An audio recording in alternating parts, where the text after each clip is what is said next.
Programme में आपको खुशामदीद कहते हैं। मैं असदुल्ला खान हूँ। अमेरिका ईरान जंग 5वें दिन में दाखिल हो गई है। एक तरफ आज भी अमेरिका ईरान पर मज़ीद ज़ोरदार हमले करने की धमकी दे रहा है और कह रहा है कि अभी तो हमने अटैक शुरू ही नहीं किए। दूसरी तरफ ईरान भी यही कह रहा है, वो कह रहा है कि अभी तो हम अपनी जो जदीद टेक्नोलॉजी से हामिल ड्रोन्स हैं उसका तो इस्तेमाल ही नहीं कर रहे हैं, हम बहुत तरीके के साथ अभी इंगेज कर रहे हैं और आहिस्ता आहिस्ता हम अपने सोफिस्टिकेटेड जो वेपन्स हैं उसको अनवेल करेंगे। लेकिन दूसरी तरफ हम ये देख रहे हैं कि अमेरिका जो है वो कुछ चीज़ों पर परेशान भी दिखाई देता है। आबनाए हुर्मुज़ के हवाले से जैसे उसने कहा कि इसको खोलना पड़ेगा, हम इसको खुलवा के दम लेंगे। फिर यूरोपियंस की सपोर्ट के ना होने से भी अपसेट दिखाई देता है। स्पेन को उसने मुखातिब करके कहा कि स्पेन ने कहा है कि हम आपको अपनी बेसिस इस्तेमाल नहीं करने देंगे। उन्होंने कहा जब हमने करनी होंगी तो हम कर लेंगे, आपकी परमिशन हमें लेने की ज़रूरत नहीं होगी। फिर खुद अमेरिका के अंदर भी क्रिटिसिज्म का सामना करना पड़ रहा है। डेमोक्रेट्स कह रहे हैं कि डोनाल्ड ट्रंप नेतन्याहू के एजेंडे पर चले गए हैं। ये नेतन्याहू को एक अमेरिकी सदर की स्टैंप की ज़रूरत थी, मुआवनत की ज़रूरत थी। नेतन्याहू एक ज़माने से ढूंढ रहे थे कि उनको एक इस तरह की सपोर्ट मिले और उन्हें डोनाल्ड ट्रंप अब मुयस्सर आ गए हैं जाके। तो इस तरह की बातें डेमोक्रेट्स भी कर रहे हैं। ख़ुद वहाँ पर अमेरिका के अंदर उन्हें तनकीद का निशाना बनाया जा रहा है। ये जंग क्या तवील होने जा रही है या ये जंग कुछ दिन में सिमट सकती है? इसके असरात क्या होंगे? कल भी हम बात कर रहे थे कि क्या अमेरिका ने अपना प्लान करते हुए इसका एग्जैक्ट प्लान नहीं किया है कि उसे निकलना कैसे है। और फिर ये कहना कि हम हर जो भी आपका टॉप लीडरशिप होगी, या नहीं, अगर सुप्रीम लीडर के बाद कोई नया सुप्रीम लीडर बनेगा तो उसको भी निशाना बनाएंगे, उसके बाद अगर कोई बनेगा तो उसे भी निशाना बनाएंगे। मगर क्या ये स्ट्रैटेजी अमेरिका के काम आ सकती है? तो इन्हीं चीज़ों पे हम गुफ्तगू करेंगे और प्रोग्राम के आखिरी हिस्से में कुछ बलूचिस्तान की बात करेंगे, कुछ अफ़गानिस्तान की बात भी करेंगे, क्योंकि आज एक ब्रीफिंग भी दी गई है बलूचिस्तान की सूरत हाल पर, यानी अफ़गानिस्तान और पाकिस्तान की जो जंग है उसके तनाज़ुर में भी, और ईरान के हवाले से पाकिस्तान का किरदार या ख़ित्ते में पाकिस्तान के लिए चैलेंजेस। इस पर एक वज़ीर-ए-आज़म की ज़ेर सदारत पार्लिमानी जमातों के रहनुमाओं का इजलास हुआ है और उसमें एक ब्रीफिंग भी दी गई है। तो इस पर भी हम बात करेंगे प्रोग्राम के आखिरी हिस्से में। मेरे साथ आज डॉक्टर कमर चीमा साहब मौजूद हैं, दिफाई दर्जाकार हैं और माहिर जो आलमी उमूर है उसके माहिर भी हैं। बहुत शुक्रिया डॉक्टर साहब, आपको खुशामदीद कहते हैं। ब्रिगेडियर मसूद खान साहब भी हमारे साथ मौजूद हैं, आप भी दिफाई तज्ज़ियाकार हैं। असद हसन साहब हमें ज्वाइन कर रहे हैं, सीनियर सहाफ़ी हैं, वाशिंगटन से हमें ज्वाइन करेंगे। सबको मैं खुशामदीद कहूँगा। सबसे पहले डोनाल्ड ट्रंप जो हैं उन्होंने जिस तरह से रजीम चेंज की बात की थी कुछ दिन पहले, और अब भी वो कह रहे हैं कि रजीम चेंज करना है और उसके लिए नया बंदा कौन होगा।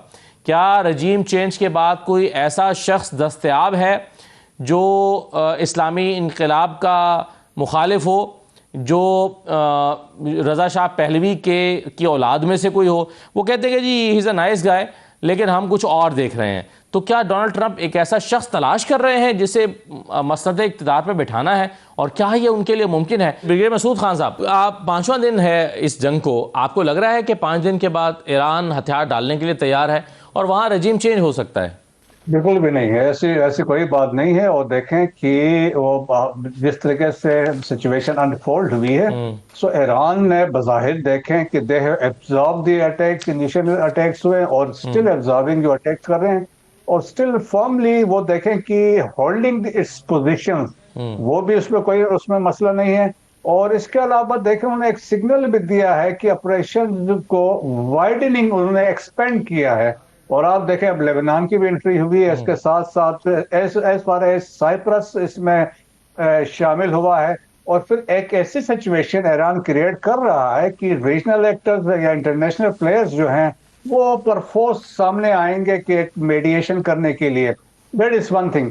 सेकंड इंपॉर्टेंट जो स्ट्रेटजी ईरान ने यूज की है, देखें कि Iran has increase the cost of the war for United states, for Israel और गल्फ कंट्रीज के लिए। That is one thing. और अब एक ऑप्शन भी क्रिएट किया कि इट दीवार कैन बी शॉर्टन। जो प्रेशर बिल्ड हुआ है गल्फ कंट्रीज पे, तो बेसिक ऑन दैट वो प्रेशराइज करेंगे अमेरिका को कि भाई आप इसको सेटल करें। क्योंकि आप देखें जो गल्फ में जो वाकयात हुए हैं, ग्लीमिंग आपके हैं कि दुबई की बात हो रही थी, हब इन्वेस्टमेंट सेंटर था, हब टूरिस्ट एक्टिविटीज वहां पे हो रही थी और वहां पे सेफेस्ट इन द वर्ल्ड माना जा रहा था। अब लोग वहां से भागे जा रहे हैं। तो जिस तरीके से वहां एक इम्पैक्ट क्रिएट हुआ है, चाहे आप कतर में देख लें, कतर में जो रेडार स्टेशन था जो आलुदेब बेस पर लगा था 11,000 करोड़ का बताया जाता है, दैट हैज बीन डिस्ट्रॉयड। और इसी तरह आप देखें बहरीन मनामा में जो टारगेट किए जा रहे हैं, फिफ्थ फ्लीट भी टारगेट हो रही है, इसके अलावा जो होटल्स हैं जी। उनको भी टारगेट किया जा रहा है। रियाज में आप देखें यूएस एम्बेसी भी टारगेट हुई है। हाँ। सो वहां से एक अजीब ऐसी सूरत हाल, प्रेशर बिल्ड हो रहा है। और साथ ही देखें कि एट प्रेजेंट 5 दिन में कुछ नहीं हुआ है, लेकिन ईरान ने अपने इंटेंशन शो कर दिए हैं कि वो सारे खित्ते में भी करेगा, इसराइल को भी टारगेट करेगा। और लेकिन जो आज की जो डेवलपमेंट है, जो एक और डेवलपमेंट हुई है देखें इस खित्ते से बाहर हुई है, वो है सिंकिंग ऑफ एक जो फ्रिगेट था ईरानियन जो इंडिया गया इंडियन हुआ था ओशन वहां पे, में। जी। इंडियन ओशन में, दैट वाज इंडिया और श्रीलंका के पानियों के दरमियान, that has been torpedoed by the US navy. उन्होंने क्लेम कर लिया कि हमने किया है। जी। अब इसके भी ताने बाने अभी देखने पड़ेंगे, इसके पीछे कौन था, किसने मुखबिरी की, तो इंडिया का भी रूल आउट नहीं कर सकते हैं ठीक। जिस तरह इंडिया का किरदार रहा है। सो वो एक नई बड़ी डेवलपमेंट है हुई है कि आउटसाइड हुई है। सो ईरान ने देखें कि फार्म है और अपना आप को उन्होंने मेंटेन रखा है, तो लाइकली कुछ नहीं होगा। It will be a sort of war of attrition चलेगी, लेकिन ईरान को कुछ नहीं होगा। सही है। डॉक्टर कमर साहब, पहला सवाल तो आपसे भी यही है कि क्या आपको लगता है कि ईरान में रजीम चेंज के अमेरिका नज़दीक आ गया है 5 दिन के बाद? और जिस तरह से वो हमले कर रहा है, आज अमेरिका ने बहरे हिंद में, इंडियन ओशन में एक ईरान का जो बहरी जंगी जहाज़ है उसको भी डबो दिया है और उसमें कई शहादतें भी हुई हैं। तो आपको क्या लग रहा है कि इस हवाले से अमेरिका अपने अहदाफ को हासिल करने के करीब है? देखिए, फ्रैंकली स्पीकिंग अभी जो इंफॉर्मेशन का फ्लो है वो उतना ज़्यादा नहीं है कि जिससे आप ब्रॉडर एनालिसिस कर सकें, एक बात। दूसरी बात ये है कि क्योंकि ईरान से तो कोई इंफॉर्मेशन नहीं आ रही ऑन ग्राउंड, ना उनकी गवर्नमेंट उस तरह शेयर कर रही है, ना मीडिया वहां पे है और इस तरह की चीजें। So that is one thing. जो इंफॉर्मेशन आ रही है वो या अमेरिका देता है या इंडिपेंडेंट सोर्सेज है। लेकिन इंपॉर्टेंट डेवलपमेंट ये है कि असद साहब जो कल रात को जो American secretary of state, secretary of war और CIA के डायरेक्टर ने जो ब्रीफिंग दी है अमेरिकन कांग्रेसमैन को, वो बड़ी इंटरेस्टिंग ब्रीफिंग है। उसमें ये बताया गया है कि वो बूट्स ऑन ग्राउंड की बात कर रहे हैं, एक बात। दूसरी बात ये है कि वो जो कांग्रेस में बाहर निकल के आके उन्होंने बात की, उन्होंने कहा जी सिचुएशन हॉरिफिक है, इनके पास बंद कमरों में भी हमें बताने के लिए कोई प्लान नहीं था। तो ये भी एक चीज है। दूसरी बड़ी डेवलपमेंट हुई है कि जो कुर्दिश मिलिटेंट्स हैं, उनके जो नॉर्दर्न इराक के अंदर मौजूद हैं और बाकी जगहों पे उनको एक्टिवेट किया जा रहा है। तो ये कुछ ऐसी चीजें हैं जिससे पता ये चल रहा है कि अमेरिकन शायद इंटरेस्टेड हों। तो बूट्स ऑन ग्राउंड का आपको इम्कान लग रहा है? आपको लग रहा है कि अमेरिका की इस पर पहले से हिकमत अमली थी, तैयारी थी? देखिए, पहली बात तो ये है कि बूट्स ऑन ग्राउंड के लिए उनको लोकल सपोर्ट चाहिए। क्या उनके पास लोकल सपोर्ट है? मुझे नहीं लगता। हाँ, वो क्या कर सकते हैं, वो नॉन स्टेट एक्टर्स को इंगेज कर सकते हैं, उनको वो भेज सकते हैं, उनके जरिए वो बहुत कुछ कर सकते हैं। तो वो एक चीज़ जो है मुझे समझ आती है कि वो करने वाली है।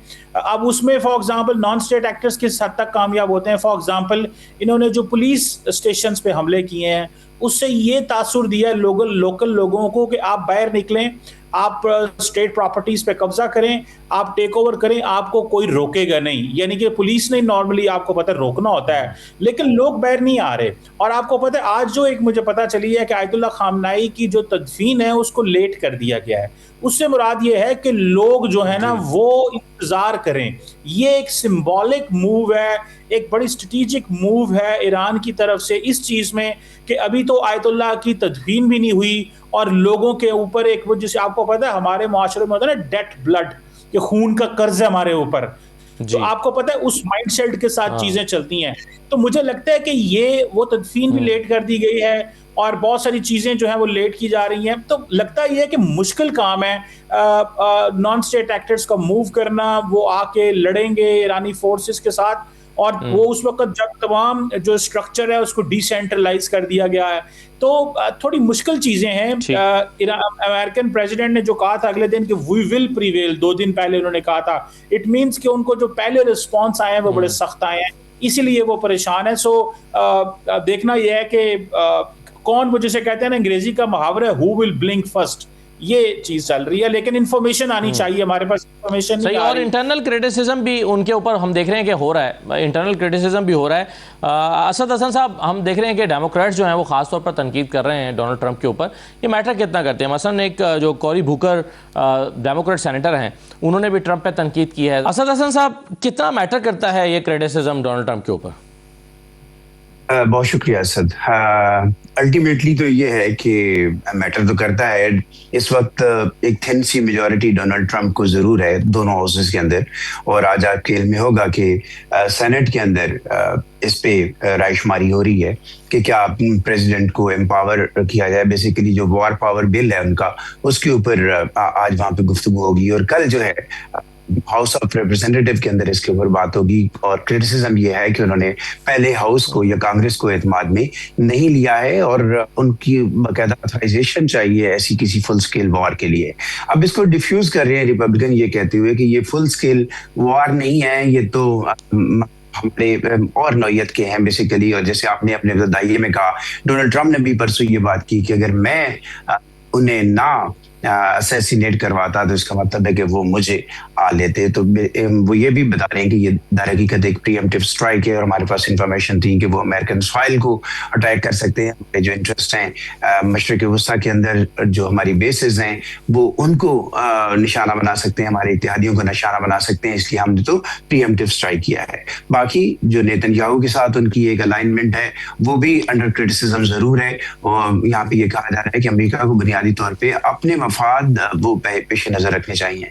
और सेकेंडली पब्लिक की आपने बात की, तो कहते हैं प्रेसिडेंट का तो लोगों से ये वादा था कि वो कोई नई जंग नहीं छेड़ेंगे, जबकि ईरान जैसे मुल्क के खिलाफ ये एक जंग छेड़ देना इसकी बहुत बड़ी कास्ट हो सकती है। और लगता ये भी है कि इसके ऊपर को बहुत ज्यादा कोई सोच विचार नहीं की गई है। तो क्या अमरीकी अवाम को, अमरीकी कौम को और उसके मफादात को ऐसे जो है वो खतरात से दो चार किया जा सकता है? तो इस हवाले से क्रिटिसिज्म भी है। दूसरी बात जो पब्लिक ओपिनियन की है, 3 दिन पहले, इवन इस स्ट्राइक से 1 दिन पहले, ये जब ईरान के ऊपर स्ट्राइक हुई है और वहाँ पे उनकी जो टॉप लीडरशिप एलिमिनेट की गई है, उससे 1 दिन पहले जो यहाँ पे एक सर्वे आया उसमें ये बताया कि पहली दफा ये हुआ है हमास के अटैक के बाद जो उन्होंने इसराइल पे किया था, पहली दफा उसके बाद ये हुआ है कि अमेरिकन की अक्सरियत, अब यानी मेजॉरिटी, वो इंक्लाइंड है टूवर्ड्स पैलेस्टीनियंस एंड पैलेस्टीनियंस काज, ना के इसराइल की तरफ। और वो रेशो काफी, यानी अब वो 39% के करीब जो है वो स्टिल ऐसे लोग हैं अमेरिका के जो समझते हैं कि अमेरिका को पूरी कुव्वत के साथ इसराइल के साथ खड़े होना है, और 45+ हो गए हैं जो समझते हैं कि जो कुछ हुआ है वो ठीक नहीं है, और ह्यूमन राइट्स और पैलेस्टीनियन राइट्स और फलस्तीनी जो काज है वो उसकी तरफ वो इंक्लाइन नजर आते हैं। तो अब ये देखना है। दूसरी बात जो एक रिपोर्ट यहाँ पे हुई कि बज़ाहिर तो जो इवन डेमोक्रेट्स की सारे के सारे वो आपको प्रेसिडेंट डोनाल्ड ट्रंप को बैकअप करते हुए नजर आएंगे ओपनली, लेकिन जब उनसे प्राइवेटली गुफ्तगू होती है तो उनमें से कई एक जो है वो अपने स्केप्टिसिज्म का इजहार करते हैं। तो काफ़ी एक मिक्स्ड कहना चाहिए कि यहाँ पे ओपिनियन है, बल्कि काफ़ी क्रिटिसिज्म भी है प्रेसिडेंट डोनाल्ड ट्रंप के ऊपर। तो अब ये देखना है कि आगे चल के क्या शेप अप होती हैं चीज़ें।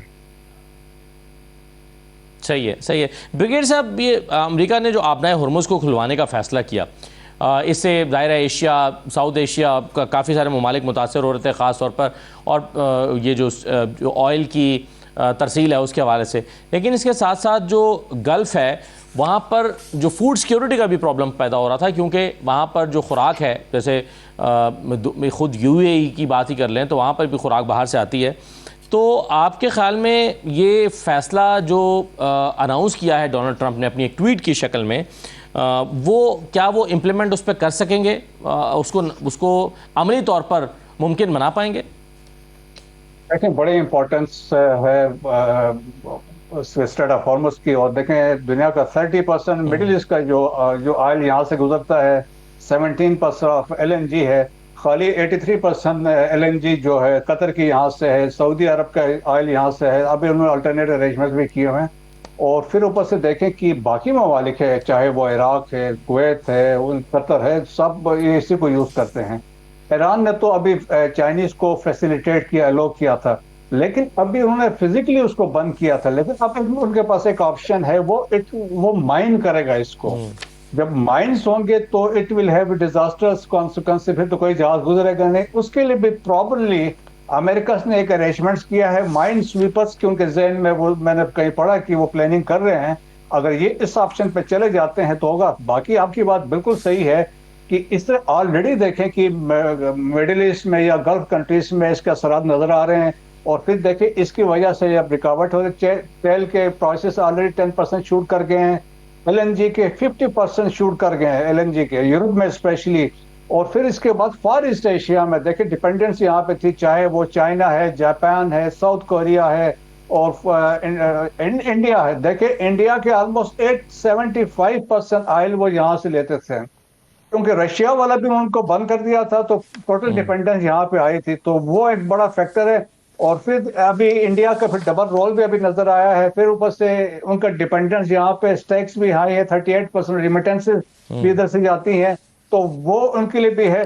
सो मेरा ख्याल में कि अभी इसको फिजिकली तो कुछ नहीं किया, लेकिन जब फिजिकली ऐसा होगा, माइंड अगर ले होते हैं तो फिर उसके लिए बहुत मसाइल होंगे। फिर यकीनन तो इसमें बहुत सारे शिप भी आएंगे, वो भी उसमें फंस जाएंगे, लेकिन प्लान्स वहां पे उनके हैं। लेकिन मेरा ख्याल में एक बड़ी सीरियस डेवलपमेंट है, और जिस तरीके से बाकी दुनिया में है, इवन ये देखें यूनाइटेड स्टेट्स की अपनी इकोनॉमी अंडरमाइन होगी, और तो मेरा ख्याल में उससे भी फर्क पड़ेगा, और बहुत सारे इंटरनेशनल कम्युनिटी जो होगी वो इनको प्रेशराइज करेगी, इनके एलाइज से प्रेशराइज कराएंगे कि जिस तरीके से यहाँ से वजह से उनके इम्पैक्ट वहां पे जा रहे हैं। सो मेरा ख्याल में बड़ा मुश्किल वक्त है, और वेरी टेस्टिंग टाइम। जिस तरह अमेरिका में कह रहे हैं ब्लंडर हैज बीन कमिटेड, और अब इससे निकलना एक बड़ा फंस गए हैं, क्योंकि अब मसला भी आ रहा है, इंटरसेप्टर की शॉर्टेज भी हो रही है आहिस्ता आहिस्ता। तो हमारे ख्याल में एक वो कैच 22 के सिचुएशन में अमेरिका फंस गया है। बिल्कुल सही है। और जो इस हवाले से डोनाल्ड ट्रंप ने ट्वीट की थी वो भी मैं आपके सामने रख देता हूं। उसमें उन्होंने कहा था कि effective immediately I have ordered the United States development finance corporation DFC to provide at a very reasonable price political risk insurance and guarantees for the financial security of all maritime trade, especially energy traveling through the Gulf. This will be available to all shipping lines. If necessary, the United States Navy will begin escorting tankers through the Strait of Hormuz as soon as possible. No matter what, the United States will ensure the free flow of energy to the world. The United States' economic and military might is the greatest on earth. More actions to come. ये Donald Trump ने tweet की, और जैसा कि मैं भी जिक्र भी करता कि CNN की इस पर एक रिपोर्ट भी है। CNN ने कहा है कि गल्फ़ ममालिक अपनी खुराक का 85% इम्पोर्ट करते हैं। 85% खुराक इम्पोर्ट करने वाले ममालिक में सऊदी अरब, ओमान, UAE, कतर, बहरीन और कुवैत शामिल हैं। आबनाए हुर्मुज़ तेल की तजारत का ही बड़ा ज़रिया नहीं है, बल्कि गल्फ़ ममालिक के लिए खुराक की इम्पोर्ट के लिए भी लाइफलाइन है। तो अगर ये लाइफलाइन डिस्टर्ब होती है तो जाहिर है गल्फ का एक प्रेशर भी अमेरिका के ऊपर होगा। तो क्या गल्फ भी इस जंग से अपसेट है? और हम अमेरिका और ईरान के बारे में तो बात कर रहे हैं कि वो इस जंग को लंबा ले जा सकते हैं, ईरान भी ले जा सकता है और अमेरिका भी, इजराइल भी, लेकिन क्या गल्फ ममालिक को भी ये सूट करता है कि वो इस जंग को लंबा होने दें, या फिर वो अमेरिका को प्रेशराइज करना शुरू कर देंगे? और ऐसा है तो कब से करेंगे? इस पर बात करेंगे एक छोटे से ब्रेक के बाद।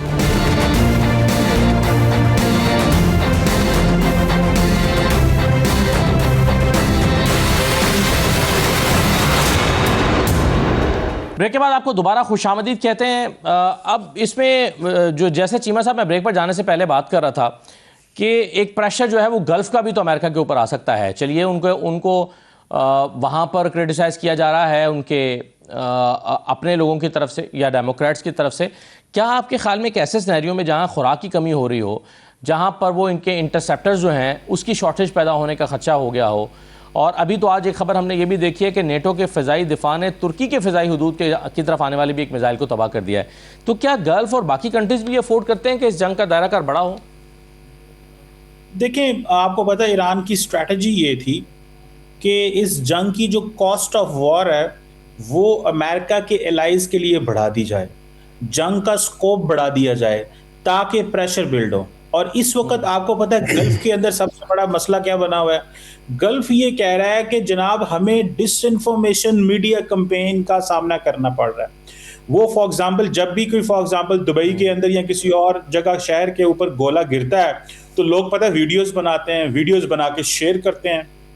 वो कह रहे हैं इससे जो ऑप्टिक्स क्रिएट होती हैं वो ये पता चलता है हालात ठीक नहीं है। तो वो कहते हैं मीडिया को तो हमने मैनेज कर लेते हैं, लेकिन ये सोशल मीडिया को कैसे मैनेज करें, और अब उन्होंने पाबंदियां लगा दी और वो बहुत कुछ कर रहे हैं। सो वो चीज़ों को कंट्रोल करने की कोशिश कर रहे हैं कि इसका मतलब ये है कि उनको पता है कि वो जंग को बंद नहीं करवा सकते, और उनको इस चीज़ का भी पता चल गया कि जंग जो है वो लंबी होनी है। तो मुझे ज़ाती तौर पर ये लगता है कि ये जो अरब वर्ल्ड है, कहा तो जा रहा है कि उनकी जो इकोनॉमी है वो डिसेंट्रलाइज्ड है, इस तरह के उनके लिए मसले नहीं होंगे, लेकिन ये आपको पता है ये एक सेफ हेवन थी, लोग जाते थे, एंजॉयमेंट थी, अच्छा मज़ा आता था, टैक्स हेवन्स थी, लोग अपना पैसा लेके जाते थे, लोग अपनी छुट्टियां वहाँ मनाते थे। लेकिन वो इमेज अब चेंज हो चुका हुआ है, लोग काफ़ी हद तक समझते हैं कि ये वो जगह नहीं है जहाँ वो जा सकते हैं। मुझे लगता है कि वो तब्दीली आ गई है, और ख़ास तौर पे ईरान का टारगेट ही आपको पता है यूएई है, और यूएई में वो समझते हैं कि शायद जो इब्राहिम अकॉर्ड हुआ उसकी वजह से वो ज़्यादा उनका फोकस यूएई की तरफ है। दूसरी तरफ अरब वर्ल्ड में वो ये भी समझते हैं कि यूएई जो है वो ज़्यादा एक वेल्दी है, उसका झुकाव ज़्यादा अमेरिका की तरफ और इजराइल की तरफ है, एक वो ये भी एंगल समझते हैं। सऊदी अरब का आपने देखा होगा कि जब कल हमारे फॉरेन मिनिस्टर ने भी ये कहा, डिप्टी प्राइम मिनिस्टर ने, कि हमारे कहने पे ईरानियंस ने इस पे कहा कि वो इतनी स्ट्राइक्स सऊदी अरब पे नहीं हो रही, द रीज़न बिहाइंड इज़ कि हमने कुछ गारंटीज़ लेके दी हुई हैं। तो मुझे लगता है कि ये once for all Middle East का इमेज चेंज हो गया, थोड़ा टाइम लगेगा इनको रिकवर करने में, और ये तमाम मिडल ईस्टर्न जो ममालिक हैं ये आप देखिएगा दिफा पे भी पैसा लगाएंगे मज़ीद। जैसे ही ये जंग थोड़ी कंक्लूड होती है, इनसे ज़्यादा दिफा पे भी पैसा लगेगा, ये अपनी रेपुटेशन बिल्ड करने के लिए भी पैसा लगाएंगे, और ये जंग तो जारी रहनी है। अगर ये ख़त्म हो भी गई, उसके बाद भी अगर 6 महीने बाद अमेरिका को और इजराइल को एहसास हुआ कि ईरान कैन रिस्पॉन्ड बैक, तो वो एक इस तरह की कैंपेन फिर शुरू करेंगे, जैसे उन्होंने 6 महीने 8 महीने पहले की। अब फिर वो अभी वो उसकी सलाहियत ख़त्म कर रहे हैं, वो एक और कैंपेन करेंगे, और इजरायली प्राइम मिनिस्टर जो है वो प्रेसिडेंट ट्रम्प का फ़ायदा उठाना चाहते हैं कि वंस फॉर ऑल, क्योंकि जो लार्जर एंड अल्टीमेट गोल है वो तो ऑयल है। और आपको पता है कि कल भी प्रेसिडेंट ट्रम्प ये कह रहे थे कि अगर हमारे पास एनर्जी आ गई ईरान की, तो ये जो कॉस्ट ऑफ वॉर है हमें ये नहीं पड़ेगी। तो इट मीन्स कि वो इसको इस एंगल से देख रहे हैं कि हमें एनर्जी चाहिए ताकि हम चाइना को भी डिनाई करें ईरानियन एनर्जी, और हमारा कंट्रोल भी हो। और दूसरी तरफ ये है कि जितनी देर यहाँ से एनर्जी फ्लो दुनिया में नहीं होता, तो इन रियलिटी अमेरिका तो वेनेजुएला से अपनी जो तेल है वो $40 पर बैरल ले रहा है। तो यहाँ पे इस वक्त 85 और इससे ज़्यादा जो महंगा हो चुका है, तो वो तेल भी बेच रहे हैं, और वो समझते हैं कि फ्यूचर में भी अगर हमें ये एनर्जी मिल जाए, तो दे वांट टू डिनाई कि इसमें ये जो अरब वर्ल्ड है इनको फाइनेंशियल, बेशक उनकी बड़ी अच्छी दोस्ती है अमेरिका के साथ, लेकिन अमेरिकन ये समझते हैं कि we need to mint money out of this world, because इनके पास बहुत पैसा, और जिन मुल्कों ने बड़ी बड़ी अनाउंसमेंट्स की हुई हैं वो और चाहते हैं कि ये अनाउंसमेंट करें और इनसे और पैसा कमाया जाए। तो Arab world is the main casualty जो है वो जीसीसी की हुई है, ईरान की तो जो हुई है वो हुई है। सही है, बिल्कुल ठीक है। एक इसमें हम डिस्कस करते हैं पॉइंट बार बार असद साहब, टॉक्स का, बातचीत का। अगरचे इस पर अमेरिका ने कहा कि ये बातचीत का कोई इम्कान नहीं है, बहुत लेट हो गया है। हम देखते थे कि ईरान पहले भी कहता था कि हम बातचीत करने के लिए तैयार हैं, तो क्या इस बात का कोई इम्कान है? क्योंकि आज सैयद अब्बास अरागची जो हैं उन्होंने भी ट्वीट की है, वो ये कहते हैं कि when complex nuclear negotiations are treated like a real estate transactions and when big lies cloud realities, unrealistic expectations can never be met. फिर उन्होंने कहा कि the outcome bombing the negotiations table out of spy, Mr. Trump betrayed diplomacy and Americans who elected him. वो कह रहे हैं कि जी ये एक रियल एस्टेट ट्रांजैक्शन की तरह इन्होंने डील करने की कोशिश की है बातचीत को। आपको इसका कोई इम्कान दिखाई देता है? देखिए, जैसे सीमा साहब ने बात की और आपके पास ब्रिगेडियर साहब बैठे हैं, डिफेंस के जितने एस्पेक्ट्स हैं वो मुझसे बेहतर एनालाइज कर सकते हैं, लेकिन एक बात मैं जरूर इस रेफरेंस में करना चाहूंगा। अगर अमेरिका की ये असेसमेंट हो कि, या इस वक्त भी ये रिफ्लेक्ट हो जाए कि ईरान के पास न्यूक्लियर वेपन्स हैं और वो कहीं टेस्ट कर सकता है, ट्राई कर सकता है, तो फौरन मुज़ाकरात की मेज सज जाएगी। एक एंगल उसके अंदर ये मौजूद है, किससे होंगे मुज़ाकरात? वो फिर आपके सामने कैरेक्टर भी आ जाएंगे। अभी तो प्रेसिडेंट ने ये भी कहा, प्रेसिडेंट ट्रंप ने, कि मुझसे ईरान की नई लीडरशिप ने कांटेक्ट किया है और कहा है कि हम मुज़ाकरात के लिए तैयार हैं। अब वो नई लीडरशिप कौन है उसके ऊपर बड़ी यहाँ पे डिस्कशंस हुई हैं। कोई फौरी तौर पे क्लू नहीं मिलता कि कौन है, सिवाय इसके कि शायद कोई ईरान की जो ईरान सपोर्टेड, ईरान स्पॉन्सर्ड जो प्रॉक्सीज हैं वो लेबनान के अंदर हैं, क्या उनको डिसमेंटल किए जाने के बाद एक लेवल पे उनकी इंगेजमेंट है बाकी निगोशिएटर्स के साथ, तो क्या वो ईरान के बिहाफ पे बात कर रहे हैं? तो ऐसे फौरी तौर पे मुज़ाकरात के इम्कान नहीं है। और अगेन मुज़ाकरात जब आपने पूरी एक ताकत का इजहार कर दिया हो, तो जब तक आपको लगता है कि कोई ऐसा रिस्पांस आपको नहीं मिलता जो उसी नौइयत का नुकसान आपको पहुंचा सकता है जो आपने ईरान को पहुंचाया है, तो इनको मुज़ाकरात की भी जरूरत नहीं है। लेकिन जैसे ही वहां से मसल्स अगर शो हुए, मसल्स इस सेंस में तो जरूर हुए हैं, क्योंकि इनकी असेसमेंट तो ये होगी कि रिजीम चेंज से मुराद अगर ये है कि शख्सियात का, आपकी जो लीडरशिप है वो बदल जाना, तो वो ईरान के लिए फिल वक्त कोई इतना बड़ा मैटर नहीं करता है। खामनेई साहब खुद ये कहते थे कि मैं 86 साल का हो चुका हूँ, मैंने भरपूर जिंदगी जी है और मेरे असूलों के ऊपर जी है, और उनके बकौल मैंने अपने मजहब, अपने दीन के मुताबिक जिंदगी बसर की है, लोगों को सर्व किया है। तो अगर उनको आप रिप्लेस कर दें एक और सुप्रीम लीडर के साथ, जो कि अमेरिका कह रहा है कि हम ऐसा नहीं होने देंगे, ईरान कह रहा है, इसराइल कह रहा है कि हम उनको टारगेट करेंगे, तो फिर तो पर्पज सर्व नहीं हुआ।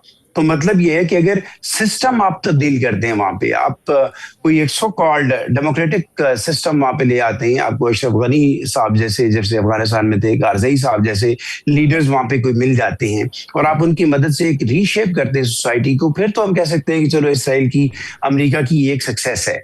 तब तक अभी तक बहुत कुछ गैर वाज़ेह है। और जैसे शुरू में चीमा साहब ने कहा, गालिबन ब्रिगेडियर साहब ने भी ये कहा कि चूंकि प्रॉपर और सही एग्जैक्ट इन्फॉर्मेशन जो है वो ईरानियन चैनल से नहीं आ रही है, तो आप ये नहीं सोच पा रहे हैं या यस पे तजिए में आपको दिक्कत है कि वहां पे उनके जो इस वक्त टॉप नॉच या टॉप रैंक्स हैं, अगरचे एक अर्जी कौंसल जरूर मौजूद है जो ईरान के मामलात को देख रही है, लेकिन जब तक आपको एक फ्लो ऑफ इंफॉर्मेशन वहां से नहीं आता, आप उसके ऊपर एनालिसिस बेस नहीं कर सकते। अल्टीमेटली तो देखिए, पहला तो शायद मकसद अपेरेंटली ये लगता है कि आप एक क्यास वाली सिचुएशन ईरान के अंदर पैदा कर दें, उसके बाद आप वहां पे जितने मुख्तलिफ रेबल्स ग्रुप हैं, वहां पे कुर्द भी हैं, इवन बलूच भी हैं, और भी यानी ट्राइब्स आप उनको कह सकते हैं, जिन्होंने ईरान के एक थियोलॉजिकल जो गवर्नमेंट है उसके खिलाफ एक मुजाहिमत महदूद सतह पे जारी रखी हुई है, लेकिन उनको पावर में लाने के लिए, उनको इकट्ठा करने में बहुत ज्यादा वक्त उनको दरकार होगा। लेकिन इसकी कोई कास्ट ऐसा आप ये समझे कि वो अमेरिका पे नहीं कर रहा है, वहां पे क्या है, उसकी मईशत तबाह हो रही है, नुकसान हो रहा है। अमेरिका के ऊपर प्रेशर की यही सिचुएशन है जो ईरान ने अपना हुर्मुज़ के रेफरेंस में उसको रोक कर डेवलप की है, क्योंकि इससे जो उसके यूरोपीय अलाइज हैं उनका दबाव जो है वो वापस अमेरिका की जानिब आ सकता है। आपने भी दुरुस्त अपने इंटरव्यू में ये कहा कि ऑलरेडी अमेरिका के जो वेस्टर्न अलाइज हैं वो उस तरीके से अमेरिका के साथ अब नहीं खड़े हैं प्रेसिडेंट ट्रंप के आने के बाद, जैसे उनकी कमिटमेंट पहले होती थी, और अब वो हर चीज को बड़े तहफ़्फ़ुज़ात के साथ और बड़े एहतियात के साथ फूंक के वो रख रहे हैं। ये है मेरी इसके बारे में अंडरस्टैंडिंग। जब तक कोई अल्टरनेटिव लीडरशिप नहीं है तो मुज़ाकरात का इम्कान नहीं है। मुज़ाकरात उस वक्त हो जाएंगे जब अमेरिका को लगेगा कि कैसी क़यादत सामने आ गई है जो बुनियादी तौर पे उनके चार्टर के मुताबिक चल सकती है, तो डायलॉग की मेज भी सज जाएगी, या इसी ईरानियन रिजीम के साथ सज जाएगी जब वो ताकत शो करेंगे। तो करीब जी जी बिल्कुल सही है। लेकिन हम देखते हैं कि जंग में सबसे इंपॉर्टेंट चीज़ जो प्लान की जाती है वो एग्जिट है। आप किसी जंग में उतरते हैं, आप सोचते हैं कि आपको एग्जिट कैसे करना है इसमें से। आपके ख्याल में ब्रिगेड साहब, क्या डोनाल्ड ट्रंप ने प्लान किया? यानी बाहर तो लगता है कि बड़ा आसान है, वो आज अनाउंस करें कि हमने नेवी को तबाह कर दिया है, हमने न्यूक्लियर टेक्नोलॉजी को तबाह कर दिया है, बैलिस्टिक मिसाइल जो है वो जहाँ पर बनते हैं उसको तबाह कर दिया। जैसे वो पिछले साल भी उन्होंने हमला किया था तो ये दावा करके गए थे कि हमने ईरान की जो न्यूक्लियर साइट्स हैं उनको डिस्ट्रॉय कर दिया, वो अब न्यूक्लियर पावर नहीं बन सकता। और आज वो कह रहे हैं कि ईरान न्यूक्लियर पावर बनने के बिल्कुल करीब है।